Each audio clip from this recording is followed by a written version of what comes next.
어제는 설 연휴였습니다. 오늘 우리가 설을 보내고 이제 했는데 설은 보통 부모님이나 가족을 만나는 날이죠. 그래서 여러분 가족 잘 만나셨습니까? 네. 좋은 시간 보내셨습니까? 나머지는 다른 생명체와는 달리 인간에게만 이제 발견되는 독특한 개념들이 몇 개 있는데 그 중에 하나가 가족입니다. 다음 슬라이드요. 네, 가족은 인간에게서만 발견됩니다. 코끼리나 늑대 혹은 사자 같이 무리 생활하는 동물들이 있습니다. 다음 슬라이드요. 무리 생활하는 동물들이 원숭이도 마찬가지인데 쟤들이 무리 생활을 하지만 저것은 철저히 생존 본능에 의해서지 서로가 서로를 가족으로 여기기 때문이 아닙니다. 증거가 뭐냐면은 동물에서도 기형아가 태어나거든요. 기형아가 태어나면 동물들이 어떻게 하느냐? 되게 죽입니다. 죽이거나 버립니다. 또 나이가 많은 동물들이 있죠. 코끼리도 그렇고 늑대도 그렇고 나이가 많은 동물들은 그냥 버리고 갑니다. 버리거나 스스로 떠나거나 둘 중에 하나입니다. 심지어는 이제 죽여서 먹기도 하고요. 새끼들 먹이로 주기도 합니다. 대표적인 예가 개미인데요. 개미는 여왕개미가 알을 낳지 않습니까? 여왕개미가 알을 낳는데 여왕개미가 알을 낳고 가장 먼저 하는 게 그 알을 먹는 겁니다. 몸보신하는 거죠. 몸보신해서 알이 막 먹어요. 자기가 먹고 남은 게 이제 살리는 거죠. 또 원숭이도 마찬가지인데요. 원숭이는 의도적으로 새끼를 죽입니다. 자신의 권위를 과시하기거나 또 개코 원숭이는 새끼를 먹기도 해요. 자기 새끼를. 특히 암컷은 지키려고 하고 새끼는 죽이려고 하는데, 그래서 동물들이 무리 생활하는 이유는 가족으로 여기기 때문이 아니라 그게 생존에 유리하기 때문이라는 거예요. 반면에 인간은 어떻습니까? 여러분이 결혼했는데 장애아가 낳다 칩시다. 그러면 그 장애아가 내 삶에 방해가 되니까 죽이시겠습니까? 끓여 드시겠습니까? 아니죠. 장애로 태어났으니까 더 마음 가죠. 더 애틋해지죠. 제 친구들 중에서도 장애아를 키우는 동기들이 몇 명 있는데 정말 개만 돌봐요. 개만. 그 안만 그렇게 돌봐요. 온 힘을 다해서 그렇게 돌봐요. 어떻게든 교육시켜가지고 사람 구실하려고 하게 하고, 또 그것마저 안 되는 중증 장애인들은 자신들이 죽었을 때 어떻게든 기관에 들어갈 수 있도록 돈을 막 어마어마하게 붓더라고요. 그게 사람의 가족의 특징입니다. 노인도 마찬가지죠. 여러분 부모님이 혹은 어머니 아버지가 경제적 기능을 상실하면 갖다 버리시겠습니까? 아니면은 어떻게든 모셔서 같이 삶을 영위하시겠습니까? 대부분이 후자죠. 전자는 거의 없습니다. 고려장도 아니고. 이렇게 가족의 일원이 된 사람들을 연약하고 기능이 없다 할지라도 함께 가려고 하는 것이 인간 사회만 나오는 독특한 특징이에요. 근데 이것은요, 하나님이 우리 관계에서도 그대로 행하십니다. 내가 볼 때 하나님이 참 부족할 때가 있죠. 하나님께. 또 내가 하나님의 일에나 하나님 나라에 방해가 될 때가 있어요. 나 그렇게 생각할 때가 있어요. 그런데 그런 우리 모습을 하나님은 버리시거나 포기하시는 게 아니라 맞춰가세요. 우리 속도에 맞춰가신다는 거예요. 그래서 하나님이 우리를 돌보실 때 특징이 뭐냐? 항상 과정으로 엮어가시지 결과로 엮어가시지 않는다는 것이죠. 이게 이런 뜻입니다. 30절 한번 읽어볼게요. 다 같이 읽습니다. 미리 정하신 그들을 또한 부르시고 의롭다 하신 그들을 또한 영화롭게 하셨다니라.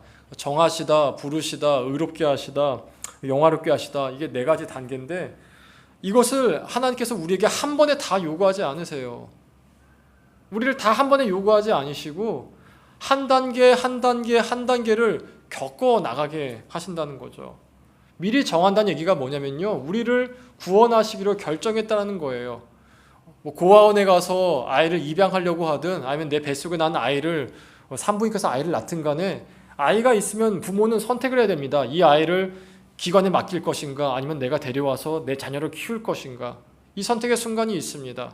근데 그 선택의 순간에 우리가 보통 아이를 선택하지 않습니까? 하나님이 우리를 그렇게 선택하셨다는 거예요. 얘는 내 아들이다. 얘는 내 딸이다. 미리 정하셨다 돼 있죠. 왜 미리라면요, 창세 이전에 정하셨기 때문에 미리란 말을 썼어요. 나를 창조하기 전부터 하나님 머릿속에 나에 대한 생각이 있었는데 이 나에 대한 생각을 하실 때 얘는 내 아들과 딸로 내가 결정해서 땅땅땅 하셨다라는 것이죠. 그게 미리 정하신 거예요. 그 다음에는 미리 정하신 다음에 구원하셨으니까 바로 하늘나라 데려오시는 게 아니라 우리를 부르십니다. 그럼 부르는 게 뭐죠? 찬호야 이렇게, 연기야 뭐 예찬아 왜 밑에 보고 있니? 뭐 이렇게 부르시죠. 부르는 게 뭐죠? 부르는 건 뭐냐면요, 나로 하여금 내가 하나님의 자녀가 되었다는 것을 받아들이게 한다라는 거예요. 신뢰를 쌓아가는 거죠. 우리 교회 아이들이 저기 있지 않습니까? 아이들이 있는데 얘네들이 이제 교회가 익숙해져 그런지 엄마 아빠가 예배 드릴 때면 비교적 잘 떨어집니다. 근데 유치원 보내본 엄마 아빠는 다 알 거예요. 애들 처음엔 진짜 안 떨어져요. 안 떨어지고 막 웁니다. 왜냐하면 떨어지는 게 무섭거든요. 내 눈에 부모가 보이지 않을 때 이 아이들 생각은 부모가 날 버리나? 날 놔두고 가나? 이 생각이 된다는 것이죠. 이게 뭐 애착이 덜 됐다 뭐 이런 얘기를 하는데 그냥 우리 표현은 이래요. 아직 부모를 믿지 못해요. 정말 날 데리러 올까? 정말 나를 데리러 올까? 아직 신뢰가 없는 겁니다. 그런데 이 아이들이 이렇게 신뢰가 없다고 해서 유치원에 맡기지 않고 다시 데려가는 부모는 없죠. 왜냐하면 이 과정을 넘어가야지만 아이에게 건강한 신뢰가 생겨나요. 아, 내 눈에 보이지 않는다고 해서 부모가 없는 게 아니구나. 내가 지금 이 요청을 할 때 부모가 들어주지 않는다고 해서 부모가 날 사랑하지 않는 게 아니구나라는 어떤 건강한 신뢰가 생긴다는 겁니다. 여러분, 이것이 하나님과 나와의 관계에서도 그대로 드러나게 돼요. 우리가 하나님 믿게 될 때 하나님을 경험하지 못할 때가 있죠. 기도했는데 기도가 이루어지지 않을 때가 있죠. 하나님이 안 계시금 느껴질 때가 있죠. 하나님이 안 보일 때가 있죠. 근데 그렇게 하나님이 안 보이고 경험하지 못하고 없는 것처럼 느껴진다 할지라도 하나님이 없는 겁니까? 아니죠. 다시 하나님을 경험하는 순간들이 오죠. 예배를 통해, 기도를 통해, 말씀을 통해 하나님을 경험하는 순간들이 오죠. 그 순간들을 통해 우리가 배우는 게 뭡니까? 아, 하나님이 안 보인다고 해서 없는 게 아니구나. 하나님이 안 들린다고 해서 없는 게 아니구나. 하나님이 계시는구나. 하나님이 계시는구나. 이게 부르심의 과정에 일어난 일들인 거예요.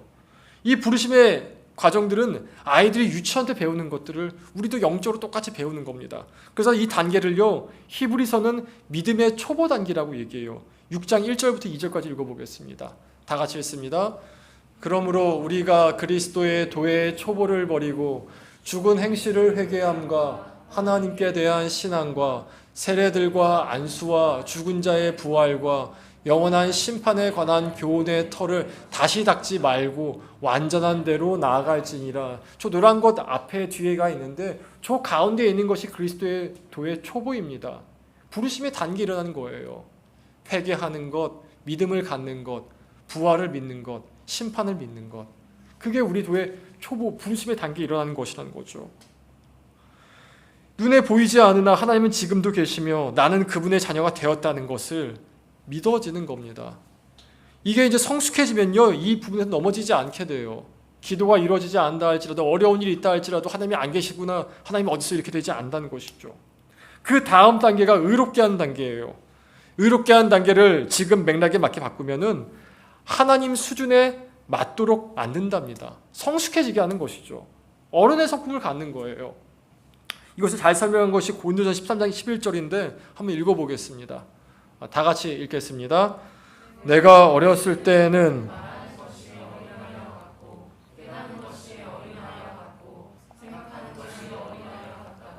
장성한 사람이 되어서는 나의 일을 버렸노라. 여러분, 아이의 수준과 어른의 수준은 다릅니다. 일단 보는 게 다르고 깨닫는 것도 다르고 준비하는 것도 다릅니다. 근데 가장 다른 거는 생각하는 거예요. 여러분, 아무리 성인이라 할지라도 애처럼 생각하면 애죠. 하지만 아무리 애라 할지라도 어른처럼 생각하면 그 애는 믿음직스러운 어른이 됩니다. 그럼 성경이 얘기하는 어른의 생각은 뭐냐면요, 사랑이에요. 사랑. 이렇게 한번 생각해 보십시다. 어린아이였을 때는 무서우면 어떡하죠? 도망칩니다. 그러나 어른이 되어서 한 가정의 가장이 되면은 무서워도 못 도망칩니다. 왜냐하면 내가 도망쳐버리면은 나의 가족들이 고통을 당하기 때문에 그래요. 그럼 어떻게 하죠? 버팁니다. 싸웁니다. 동기는 하나예요. 내 가족을 사랑하기 때문에. 당연히 아프죠. 힘들죠. 하지만 버텨냅니다. 이게 어른의 모습이에요. 살아가는 동기가 두려움이나 내 쾌락이 아니라 사랑이에요. 이 사람을 사랑해서 나는 건강할 거야. 난 이 사람을 사랑하기 때문에 죄를 짓지 않을 거야. 그럼 부부끼리도 건강 안 돌보면요, 이렇게 좀 얘기하세요. 당신이 날 사랑하면 건강을 잘 좀 돌보라고. 당신이 날 정말 사랑하면은 그런 악한 것들은 좀, 왜 서로 바라보시는지 모르겠지만 좀 하라고. 왜냐하면 사랑이 동기가 됐을 때 우리는 성숙해지기 때문에 그래요. 마지막으로 영원하게 된다이죠. 영원하게 된다는 말은 영광스럽게 된다입니다. 이 단계에서는 하나님 나라를 경험하는 거예요. 여러분, 하나님 나라를 경험하는 게 뭐냐면요, 이런 겁니다. 고린도전서 4장 20절 읽어보겠습니다. 다 같이 읽습니다. 하나님의 나라는 말에 있지 아니하고 오직 능력에 있습니다. 지금 우리 교회가 하나님 나라가 임했는지 안 했는지, 지금 우리 가정 가운데 하나님의 나라가 임했는지 안 했는지는요, 거기서 나오는 말이 아니라 그 안에 있는 능력을 보고 알 수 있어요. 여러분, 같은 교회라 할지라도 하나님 나라가 임한 교회가 있고 하나님 나라와 상관없는 교회가 있으며, 같은 믿는 자의 가정이라 할지라도 하나님 나라와 상관없는 가정이 있고 하나님 나라가 임한 가정이 있습니다. 하나님 나라가 임한 가정과 교회는요, 능력이 있어요. 가장 먼저 나온 능력이 뭐냐면 사랑입니다.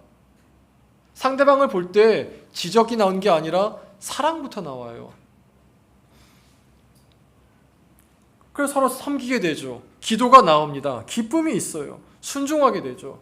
천국과도 비슷해집니다. 사이즈만 좀 더 커지지. 반면에 하나님 나라가 임하지 않은 곳에는 능력이 없습니다. 싸웁니다. 다툼이 있어요. 뭔가 억울합니다. 나만 손해보는 것 같아요. 불평이 있습니다. 나만 괴로운 것 같아요. 항상 나에 매몰되어 있습니다. 왜요? 능력이 없기 때문에 그래요. 능력이 없기 때문에 그래요. 하나님 나라는 말에 있지 않습니다. 능력에 있어요. 예수님도 이렇게도 말씀하셨죠. 하나님 나라는 여기 있다 저기 있다 할 수 없고 너희 안에 있다고. 내 안에 하나님 나라가 없다면요, 하나님 나라에 나오는 능력들이 없다면요, 그럼 간구하셔야 돼요. 주님, 내 마음에 주님 나라가 임하게 해달라고 말이죠. 이게 영화롭게 되는 것입니다. 자, 여기까지 주님이 미리 정하시고 부르시고 의롭다 하시고 영화롭게 하시는 걸 봤는데, 하나님이 이것을 우리가 한 번에 다 요구하지 않으세요. 한 단계 한 단계, 한 과정 한 과정을 겪게 하시죠. 근데 마귀는 어떻게 하냐? 마귀는 여기서 우리를 조급하게 느껴가지고 지금 살고 있는 과정에 집중하는 게 아니라 다음 과정 혹은 다음 과정 봐가지고 나는 왜 저렇게 살지 못하지? 이렇게 만든다라는 것입니다. 어린이는 어린이의 과정을 살아야 되지 않겠습니까? 잘 뛰어놀고 배울 것은 배우고 이게 건강한 것인데, 어린이가 집안 살림 걱정하고 있어요. 우리 아버지 연봉이 100만 원이 떨어졌대. 이런 걱정하고 있어요. 그럼 우리 집은 어떻게 하지? 이런 걱정하고 있으면은 애가 어떻게 되겠습니까? 크지를 못합니다. 근데 마귀가 우리를 이렇게 만든다라는 것이에요. 지금 나의 단계는 하나님의 아버지 되심을 단단하게 할 단계인데, 회개할 단계인데, 주님의 크심을 경험해야 될 단계인데, 왜 나는 엘리야처럼 기적을 못 일으키지? 왜 난 늘 이렇게 죄만 짓고 살지? 나는 왜 이렇게 정직하지 못하고 거짓말만 할까? 이런 걱정을 하게 만든다라는 거예요. 여러분, 어떤 설교자가 이런 말을 하더군요. 처음 예수 믿으면 가장 먼저 보이는 게 자신의 죄고, 그 다음 보이는 게 내 죄를 용서하신 십자가고, 그 십자가 다음 보이는 게 성령 충만한 삶이고, 성령 충만한 삶 다음에 보이는 게 능력 있는 삶이라고 말이죠. 이 1, 2, 3, 4 단계가 있는데, 나는 지금 내 죄도 안 보이는데 나는 왜 능력 있게 살지 못하지? 나의 성령 충만이 없지? 이 생각하고 있지는 않습니까? 마귀가 이렇게 우리를 공격한다는 거예요. 각각 단계에 집중하지 못하도록 말이죠. 복음은 우리에게 마지막 영광된 모습을 약속하지만 결코 과정 없는 결과를 약속하지 않습니다. 그래서 우리는 과정을 살아야 돼요. 과정을. 우리 항상 과정을 살아가야 돼요. 하나님께서 우리에게 주시는 건 뭐냐면요, 계속 과정을 잘 살아가도록 기회를 주시는 겁니다. 34절을 읽어볼게요. 다 같이 읽습니다. 시작. 누가 정죄하리요?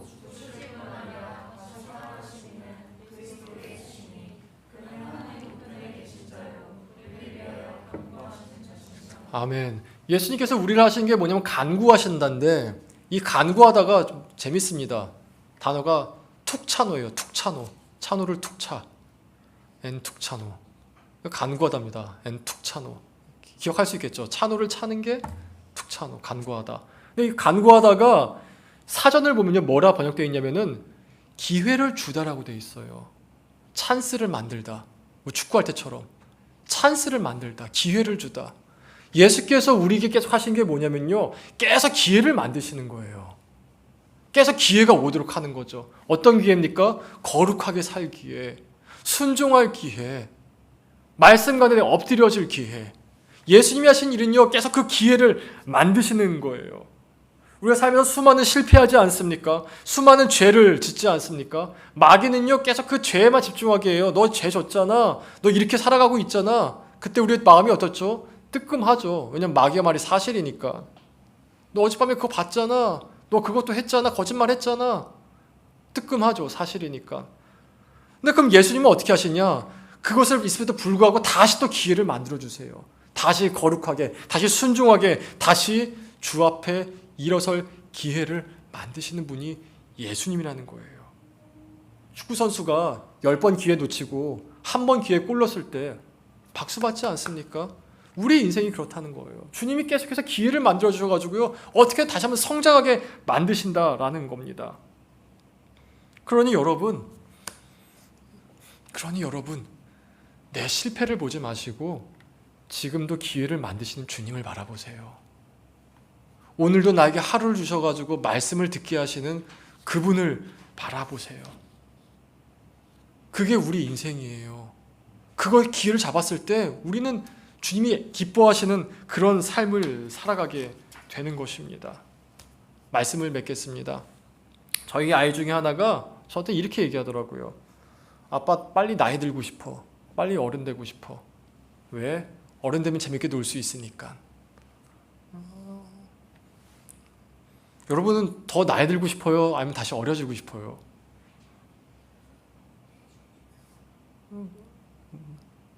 저는 어려지고 싶더라고요. 인생의 모순이죠. 나이 들면 어려지고 싶고, 어려지면 나이 들고 싶고, 한국 가면 미국 가고 싶고, 미국 가면 한국 가고 싶고, 집에 가면 나가고 싶고, 나가면 집에 가고 싶고. 인생의 모순이죠.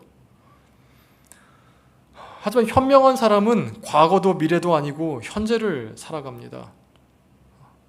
지금의 현재가 곧 하나님이 나에게 주신 선물이에요. 결과가 행복이 아니라 우린 평생 미성숙할 거예요. 우린 평생 미숙할 거예요. 하지만 그 미숙한 나와 함께 하시는 주님이 우리에게 주신 선물이에요. 성경에 보면 에녹이라는 사람이 나옵니다. 하나님은 이 사람을 어찌나 사랑하고 기뻐했든지 이 사람은 그냥 하늘로 데리고 가버리셨어요. 죽음을 안 본 거죠. 그럼 에녹이 한 게 뭔지 아십니까? 창세기에 딱 한 줄 써 있어요. 5장 24절입니다. 있습니까? 다 같이 읽어볼게요. 시작.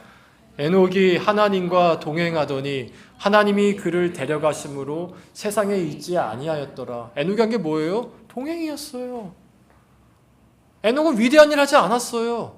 에녹은 큰 일 하지 않았어요. 에녹이 평생 한 일은 자기 있는 그 자리에서 하나님과 동행하였어요. 동행이 다른 말로 뭐죠? 과정을 살았어요. 에녹은 과정을 기뻐했어요. 미래를 두려워한 것도 아니고 과거를 그리운 것도 아니라 현재를 기뻐했어요. 우리 교회 이름은 오늘의 교회입니다. 영어 이름은 투데이 철치가 아니라 프레젠트 철치예요. 프레젠트에 두 가지 뜻이 있죠. 첫 번째는 현재란 뜻입니다. 여러분, 현재를 살아가십시오. 프레젠트 두 번째 뜻이 뭐죠? 선물이죠. 여러분, 이게 선물임을 기억하시기 바랍니다. 부부 생활의 99%는요, 같이 살아가는 과정에 있습니다. 그 과정을 즐기면 부부 생활이 행복한 것이고, 그것을 즐기지 못하면은 뭐 집을 사건 애를 낳건 하나도 안 기쁩니다. 그것은 하나님과 나와도 똑같아요. 오늘 하나님과 함께 살아가는 이 순간이 기쁘면은 주님이 얼마나 기뻐하실까요? 그런데 그것을 기뻐하지 않고 계속 이뤄야 될 것들에 집중한다면요, 오히려 지금 주는 선물들을 놓치게 될 것입니다. 오늘 설교 제목은 이것이에요. 복음과 부딪히는 것, 네 번째, 조급함. 뭔가 조급함이 드십니까? 빨리 이루어야 돼가지고, 빨리 성취해야 돼가지고, 빨리빨리 집도 사고, 빨리빨리 이것도 하고. 여러분, 그것이 마귀가 주는 마음임을 아시기 바랍니다. 지금 이 순간 주님과 함께 동행함으로 말미암아 에녹과 같이 주님을 기쁘시게 한 자가 되길 진심으로 기원합니다. 우리 기도하시겠습니다. 기도하실 때 기도하시는 가운데 하나님, 내가 오늘 삶 가운데서 지금 과정을 살게 하여 주시옵소서. 지금도 나와 함께 하시는, 지금도 나를 붙드시는, 지금도 나를 인도해 나가시는 주님께서 나로 하여금 이 과정을 잘 즐기게 하시고 이 과정에 집중하게 하사 에녹과 같이 주님을 기쁘시게 한 자가 되달라고 다 같이 한 목소리로 자신의 인생을 누고 기도하겠습니다. 기도합니다.